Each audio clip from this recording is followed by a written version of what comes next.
So hey guys, welcome once again to my channel. It's conceptual. I know it's been a long time कि हमने कोई topic मैंने videos नहीं बनाया but I'll try to be consistent these days.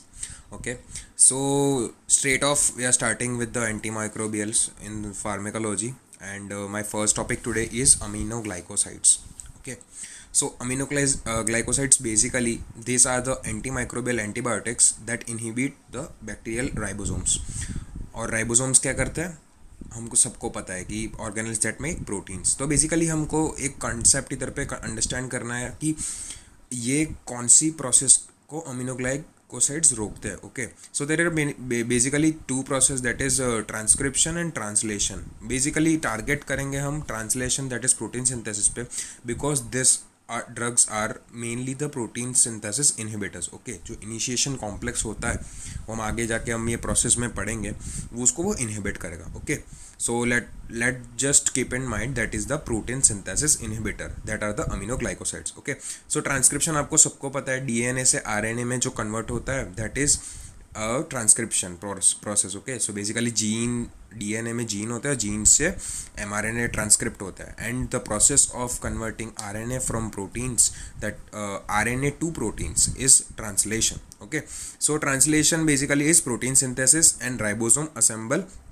The protein from the amino acids. ठीक है, तो आप इधर पे आप देख सकते हैं। So here the proteins are made from the amino acids. Okay, so moving on to the next slide, that is what are basically prokaryotic cells. ठीक है, तो prokaryotic cells and eukaryotic cells are different, हम सबको पता है। So basically this is a comparison कि bacterial ribosome कैसा दिखता है and eukaryotic ribosome कैसा दिखता है। तो they are made up of two subunits, the bacterial ribosome that is the 50S and the 30S, and they combine to form the 70S ribosome. Okay, and on the other half we have the eukaryotic ribosome that is made up of 60S and 40S, and they comprise to form the 80S ribosome, that is the eukaryotic ribosome. So in aminoglycosides we are mainly focusing on the bacterial ribosome. Okay, so bacterial ribosome में क्या होगा, medications that selectively interfere with the bacteria. Okay, so इसका अपनी reproduction को आगे बढ़ाने के लिए हमको बैक्टीरियल राइबोसोम की ज़रूरत पड़ेगी, and here only the aminoglycoside react. Okay, so let's see now the process of the translation. Okay, so translation में बेसिकली क्या होता है, दैट इज प्रोटीन सिंथेसिस में कि initiation, elongation and termination. As we have studied in the 12th standard of CBSE students may be familiar with this concept. Okay, so initiation, elongation and termination, three processes. Or basically aminoglycoside inhibit the initiation complex that is also known as the ribosome mRNA complex. Okay, so ribosome mRNA complex को वो inhibit करेगा। Basically this is the template mRNA जिससे कि हमारे proteins बनने वाले हैं। तो हमने पहले ही पढ़ा है कि mRNA से RNA से protein banana that is the translation. तो ये हमारी एक ट्रांसलेशन प्लेट है। Okay, and the ribosome come here and bind. Okay, and basically they have three sites, that is the amino acid site, peptidyl site and the exit site. तो जैसे जैसे ये बात करूंगा मैं ट्रांसफर आरएनए की, transfer RNA पहले आएगा ए साइट पे, फिर ट्रांसफर होगा पी साइट पे एंड देन ई, एंड फिर it will exit. Okay, so basically this is a cyclic process. Okay, तो क्या होगा कि अमीनो इधर पे a specific sequence of the RNA in the triplet form, that is the codon.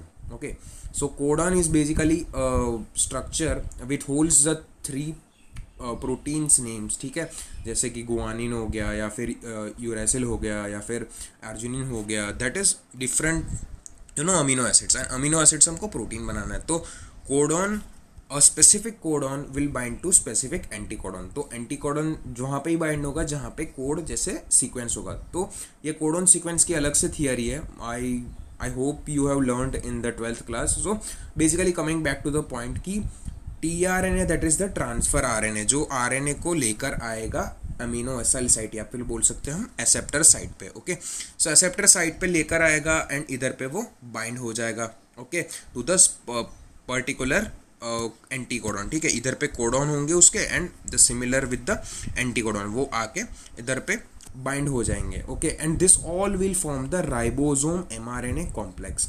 We have to remember guys कि ribosome mRNA complex के inhibition से ही ग्लाइकोसाइड्स का मैकेनिज्म ऑफ एक्शन है। They inhibit the initiation complex, या बोल सकते हैं राइबोसोम mRNA कॉम्प्लेक्स। ओके, सो ये तो हो गई इनिशिएशन की बात। Moving on towards the next slide, that is मैंने आपको बोला कि जो टीआरएनए है वो एसेप्टर साइट पे आया एंड बाइंड हुआ, then it will transfer to the P site, that is the peptidyl site, and this process is known as the elongation. हम एलोंगेशन में क्या होगा कि पहले तो प्रूफ रीडिंग होंगी, only matching anticodon can bind. मैंने आपको पहले ही बोला कि एक स्पेसिफिक कोडॉन के लिए एक स्पेसिफिक एंटी कोडॉन होता है, एंड वो उधर पे वो ही साइट पे आके बाइंड कर पाएगा। Okay, so proof reading is basically कि परफेक्ट मैच आ रहा है नहीं, ताकि म्यूटेशन के चांसेस मिनिमल हो। Okay, so as you can see कि इधर पे जो प्रोटीन था, ओके, वो इधर पे आके बाइंड हो गया, तो वो किसकी वजह से हुआ? Because of the peptidyl transferase.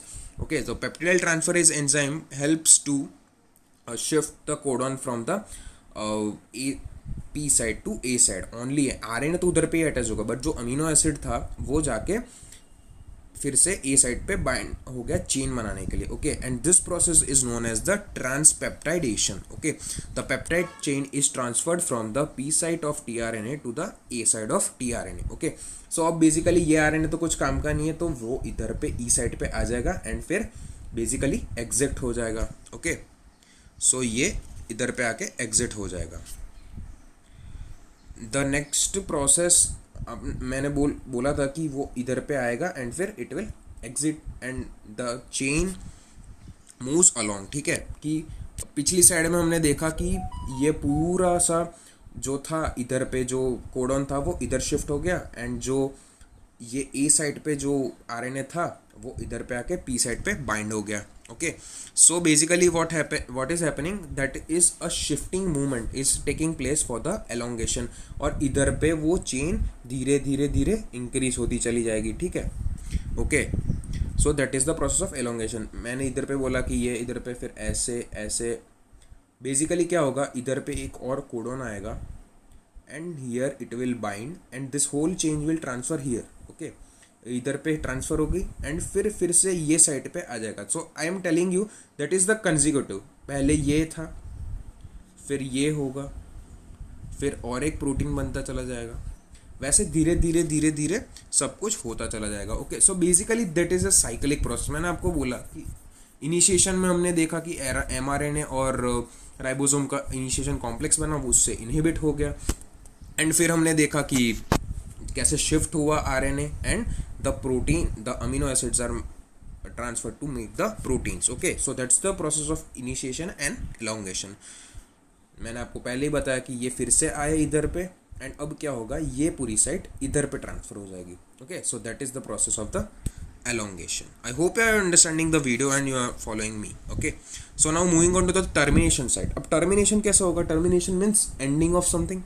So हमने पूरा RNA से प्रोटीन बना लिया, अब हमको ज़्यादा नहीं बनाना है, तो if made क्वांटिटी से ज़्यादा बन गया तो it may lead to genetic mutations and may harm to the cells. So termination codon, या फिर बोल सकते हैं हम स्टॉप कोडॉन्स, जो तीन होते हैं। कमेंट सेक्शन में आप बताइए कि स्टॉप कोडॉन्स कौन से होते हैं, let me know. Okay, so termination codon that is the signal end of protein synthesis. ठीक है, तो दैट इज द सिग्नल कि प्रोटीन सिंथेसिस अब एंड हो गया and now you have to stop. तो एंड करने के बाद वो प्रोटीन नहीं बनाएंगे। ओके, सो नाउ अमीनोग्लाइकोसाइड्स की, तो basically that was the full mechanism. मैं आपको फिर से एक बार रिवाइज करवा लेता हूँ कि क्या है एंड क्या नहीं है। ठीक है, इनिशिएशन हुआ, ठीक है, इनिशिएशन में राइबोसोम mRNA कॉम्प्लेक्स बना, तीन site, amino acyl, peptidyl site and exit site. TRNA A site पे आके बाइंड हुआ, शिफ्ट किया पी साइट पे, पी साइट से उसने अपने पेप्टाइडाइल ट्रांसफरेज को ट्रांसपेप्टाइडेशंस के प्रोसेस से पूरा शिफ्ट किया प्रोटीन्स को, and then the elongation takes place, और बेसिकली शिफ्टिंग होता चलेगा ए पी ई। ठीक है, ए वाले सीक्वेंस में वो ऐसे मूव करते चले जाएंगे, एंड वैसे जैसे जैसे मूव करते जाएंगे वैसे वैसे प्रोटीन की चेन बनती जाएगी। Okay, so now you can see the protein change in form and that is the process of elongation. And termination में स्टॉप कोडॉन आके प्रोसेस स्टॉप कर देगा। ओके, सो नाउ अमीनोग्लाइकोसाइड्स कहाँ कहाँ एक्ट करेंगे? ग्राम पॉजिटिव बैक्टीरिया पे तो वो एक्ट नहीं कर पाएंगे, ओनली मोनोथेरेपी देंगे तो, because gram positive bacterias have thicker cell wall, aminoglycosides can't penetrate them, but अगर हम उसको पेनिसिलिन के साथ दें, ओके, तो वो जो सेल वॉल इनहिबिटर्स होते हैं, तो वो पेनिसिलिन क्या करेगा पहले कि उसको थिन कर देगा वॉल को, and then aminoglycosides can act, okay. So aminoglycosides require O2 dependent co-transporter on the cell membrane. Rule out aminoglycosides for anaerobic infections, ठीक है. तो एनारोबिक इन्फेक्शंस में काम नहीं कर सकते, ग्राम पॉजिटिव बैक्टीरियाज में हम काम नहीं कर सकते, ओके. सो मोनोथेरेपी की बात करो, सिनर्जिस्टिकली तो काम कर पाएंगे जैसे मैंने आपको बोला पेनिसिलिन के साथ, but on their own aminoglycosides can only target the gram negative aerobic bacteria. So this is the important point two understand, that is हमको पूछ सकते हैं कि aminoglycosides की स्पेसिफिक कौन सा ऑर्गेनिज्म को टारगेट करते हैं, that is gram negative aerobic bacteria. So what are the example, let's see in the forward slides. So aminoglycosides irreversibly bind to the 30S ribosome, ठीक है. तो जो 30S राइबोसोम है वो इरिवर्सिबल विजन पे बाइंड कर जाएंगे and leads to the decreased amount of protein been synthesize. मैंने आपको बोला इनिशिएशन कॉम्प्लेक्स को इनहिबिट करेगा, तो basically it will reduce the protein synthesis, interfere with the proof reading process. अब मैंने प्रूफ रीडिंग का मैंने आपको बताया था कि हर एक कोडॉन के लिए एक स्पेसिफिक एंटी कोडॉन होता है, तो जब तक वो नहीं आएगा तो तब तक वो चेन आगे नहीं बढ़ पाएगी, तो वो प्रूफ रीडिंग प्रोसेस में भी इंटरफियर करेगा. That will cause error in the amino acid sequence and particular lead to the death of the bacterial cell, ठीक है. मैंने आपको बोला था 50 and 30S are the subunits of the 70S ribosome of the prokaryotic cell, okay. So हम इधर पे prokaryotic cell की बात कर रहे हैं, okay, and that all prevents the translocation, okay. So can work as bacteriostatic, और bacteriostatic मतलब मल्टीप्लाइंग को रोक सकता है, and can work as a bacteriocidal, that is also it can kill them, and it has a strong post biotic antibiotic effect, that is remain effective hours after levels are dropped below the minimum inhibitory concentration. तो minimum inhibitory concentration क्या होता है कि इतना concentration होना ही चाहिए bacterial sites bacterias को मारने के लिए. तो ये अपनी MIC को लॉन्ग ड्यूरेशन तक कवर कर सकता है, ताकि एक लॉन्ग ड्यूरेशन तक we can prevent the bacteria affecting the body, okay. So now उसके एग्जाम्पल कौन सा, that is amikacin, gentamicin, neomycin and streptomycin and tobramycin, okay. So amikacin, gentamicin, neomycin, streptomycin and tobramycin, okay. So they treat a variety of infection, that is respiratory tract, urinary tract, blood, bone and soft tissue. and मैंने आपको बोला था aerobic gram negative bacteria पे ही वो act करेंगे. So that are Proteus, Escherichia coli, Klebsiella pneumoniae, Enterobacter and Serratia, okay. And streptomycin is basically used in Mycobacterium tuberculosis, and tobramycin is topically used for eye infection and nebulized for Pseudomonas aeruginosa in people with cystic fibrosis. तो tobramycin cystic fibrosis and eye infection में use होगा, and streptomycin is used in TB, okay. And gram negative bacteria के example कौन कौन से होंगे, that is Proteus, Escherichia coli, Klebsiella pneumoniae, Serratia and Enterobacter, okay. So amikacin, gentamicin, neomycin, streptomycin and tobramycin, ये हमको याद रखना है, okay. So aminoglycosides में अगर हम सेल वॉल सिंथेसिस इनहिबिटर डालेंगे, जैसे कि पेनिसिलिन या वेंकोमाइसिन, मैंने आपको बोला beta lactam antibiotic, so then it can penetrate the gram positive bacteria, ठीक है. तो सेल वॉल सिंथेसिस इनहिबिटर हम पहले करेंगे तो सेल वॉल बन नहीं पाएगी, एंड सेल वॉल नहीं बनेगी तो then the aminoglycosides can easily penetrate the gram positive bacteria, okay, and used to treat the enterococci infection, that is infective endocarditis में हम combination देंगे of the beta lactams and the aminoglycosides, okay. So aminoglycosides are not absorbed from the gut, and neomycin given before the colorectal surgeries, okay, to eliminate the bowel flora and decrease the chances of infection after. तो अगर कुछ भी left over बच गया हो colorectal surgeries के वक्त, तो we give neomycin to clear out that, okay. So it prevent the systemic infection, ठीक है. तो सिस्टमिक इन्फेक्शन अगर हो तो we can give it IV और IM, okay. And topically we can use as for eye infection हमने देखा, okay, that is tobramycin as creams, gels और ड्रॉप्स. अब बैक्टीरियल रेजिस्टेंस इन, ठीक है, अब कहाँ काम नहीं करेगा, transfer enzyme that inactive the aminoglycosides, that is P. aeruginosa, S. aureus and Enterobacter, okay. तो ये जो बैक्टीरियाज है उसमें वो काम नहीं करेंगे. And mutations of gene that ribosomal proteins. Okay, so mutations हो जाएगा अगर जीन्स में, तो वो काम नहीं कर पाएंगे।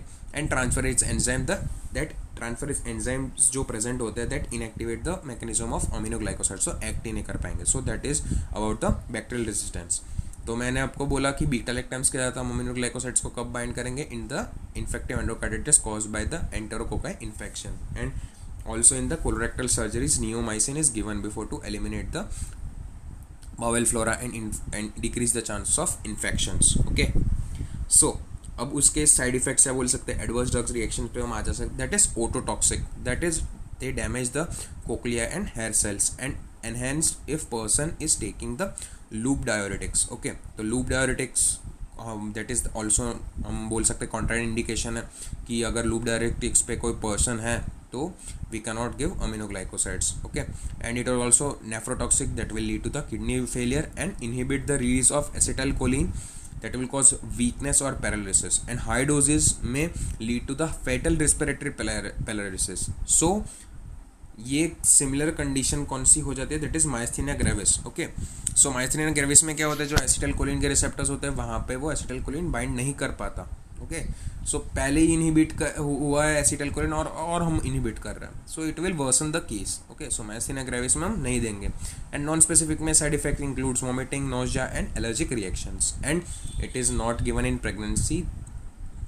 ओके, ठीक है, तो प्रेग्नेंट लेडी में हम नहीं दे सकते अमीनोग्लाइकोसाइड्स को। सो नाउ बेसिकली व्हाट्स की एक रिकैप कर लेते हैं हम।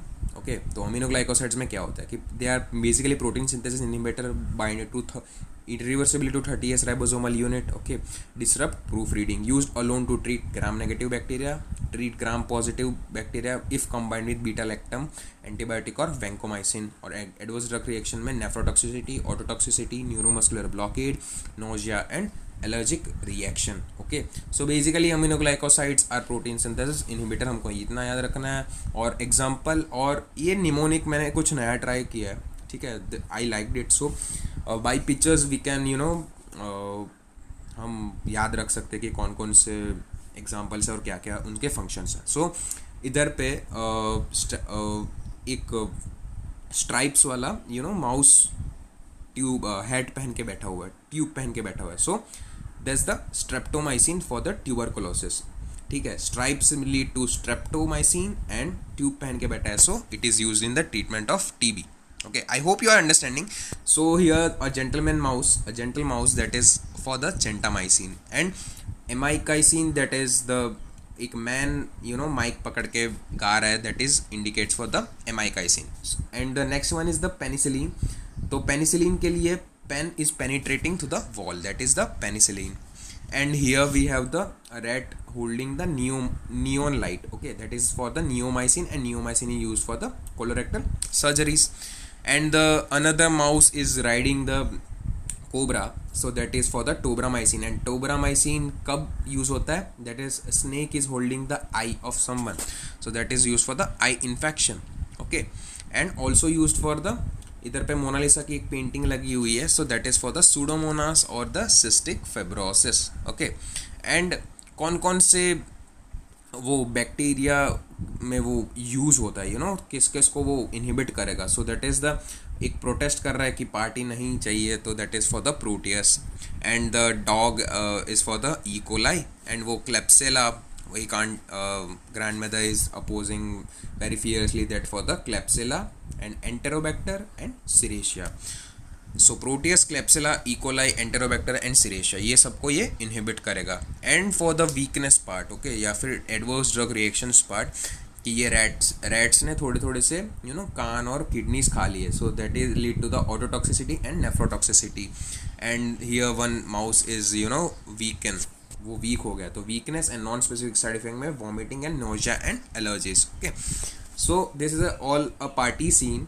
आई hope you are understanding this. ये थोड़ा सा नया है बट ये पिक्चर मेमोरी के लिए बहुत अच्छा है कि स्ट्रेप्ट वाला के लिए ट्यूब पहनी हुई, तो streptomycin use for tuberculosis, neomycin हाथ में लेके नियोन, एंड फिर for colorectal surgery is doing a surgery. Okay, और mouse riding the cobra for the tobramycin and use for eye infection and cystic fibrosis. ये पूरा है the group of the bacteria that is inhibited by the aminoglycoside. That is Klebsiella, E. coli, Proteus, Serratia and Enterobacter. Penicillin हम साथ में देंगे तो that will we can prevent the infective endocarditis. Okay, so I hope this is clear to all. Okay, and last but not the least, this is a flowchart type की streptomycin for the tuberculosis, neomycin for colorectal surgeries, tobramycin for the eye infection and cystic fibrosis, and amikacin with the gentamicin, okay, used for the various, they all prevent the bacterial infection of Klebsiella, Serratia, Proteus. Okay, and side effects में that is ototoxicity, nausea, vomiting, allergic reaction and weakness. So I hope आपको ये पूरा video समझ में होगा guys. Comment section में अगर कुछ डाउट हो तो बताइएगा. I know it's been a long time and it's been few months now, I guess 2 months. थोड़ी सी डिफ़िकल्टीज थी, प्रॉब्लम थी यूट्यूब चैनल फिर से, बट आई होप कि now I can maintain the consistency of uploading a video a day, 1 video a day. So I hope, so please do like, share, subscribe to my channel. It gives me a lot of motivation every time I do this, and guys, it takes a hard work to make all this, so please hit the bell icon and stay safe, stay happy, stay cool and stay calm. So thank you.